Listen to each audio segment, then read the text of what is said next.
दोस्तों, दंदनाती हुई एक मिसाइल आकर इजिप्ट के तावा शहर में मोहल्ले में आकर गिरती है। 6 से 7 लोगों के बुरी तरह से घायल होने की खबर आ रही है। पहले मैप दिखाता हूं। यह यमन की तरफ से दागी गई मिसाइल है और आप जानते हैं यमन से हूथीज ही दाग रहे हैं।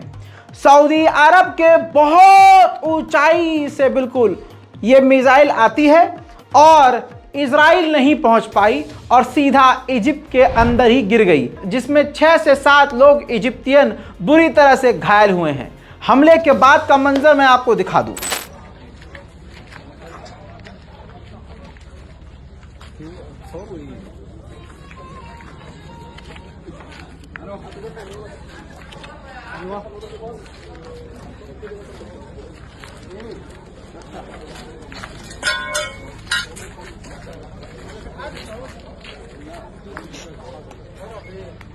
मेरे दोस्तों, तबाही पड़ी हुई है और अब यह मामला यमन पर उल्टा पड़ जाएगा।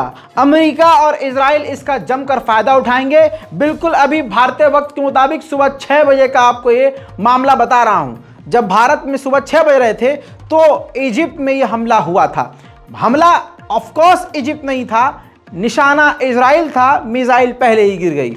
अब नहीं पता कि यमन ने कौन सी मिसाइल दागी थी, यमन के लड़ाकों ने कौन सी मिसाइल दागी थी कि वो वहां तक ना जाकर सीधा जो है इजिप्ट में ही गिर गई। फिलहाल तो ये भी कहा जा रहा है कि अभी ये कंफर्म नहीं कर सकते कि ये यमन ने दागी थी, लेकिन जो पहली जो सीधी खबर आई है वो ये कि यमन की तरफ से दागी गई है। दोस्तों, अब देखना यह है कि आगे क्या होता है। इजिप्ट की गवर्नमेंट ने, आपको बता दूं कि इन्वेस्टिगेशन ऑलरेडी लॉन्च कर दी है, लेकिन हैरान करने वाली बात यह है कि जो इजिप्ट की फोर्स 2 दिन पहले अपनी पूरी ताकत दिखा रही थी, उसका एयर डिफेंस सिस्टम पूरी तरह से टाएं टाएं फिश निकला। मेरे दोस्तों, आपको बता दूं कि इजराइल इसका भरपूर फायदा उठाएगा और इजिप्ट इस पर कुछ नहीं बोल पाएगा। बिल्कुल ताज़ा तरीन अपडेट आपको दिया है। अगली तस्वीर आपको ये इजराइल के गंदपने की दिखा रहा हूं। फिलिस्तीन के इलाके में, जी हां, जनीन के इलाके में मेन वाटर सप्लाई को बम मारकर, गोली मारकर उड़ा दिया है। गाजा का मामला नहीं है ये फिलिस्तीन का जनीन है। जैसे गाजा में फिलिस्तीनियों को, गाजा के लोगों को भूखा प्यासा मार रहा है इजराइल, अब प्यास को और भूख को हथियार बना रहा है इजराइल।